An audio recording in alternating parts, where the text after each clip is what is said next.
చెయ్యి విడిచాడు.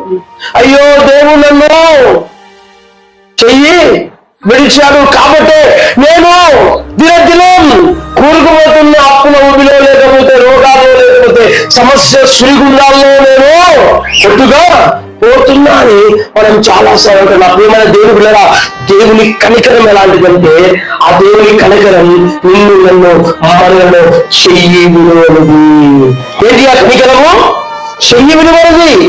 మనకెన్నో బాధలు ఉండవచ్చు, ఎన్నో కష్టం ఉండవచ్చు. మనం అనుకుంటున్నాం మనకు ఎదురయ్యే సవాళ్ళను బట్టి, మన జీవితాల్లో మనకు ఎదురయ్యే సమయంలో శోధకుడంలో వెళుతున్నప్పుడు అయ్యో నా దేవుడు నా చెయ్యి విడిచాడు, నన్ను పట్టించుకోవడం లేదు. అనుకోలేదా? అనుకోలేదా?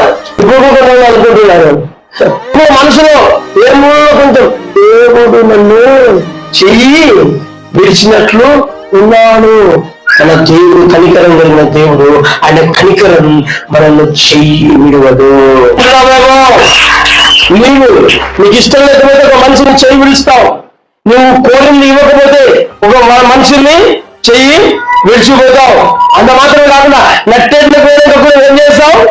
ఆయన వదిలిపెట్టి నీకు ఇది వచ్చింది అని తిరిగి వెనుకకు వెళ్ళి వస్తావు.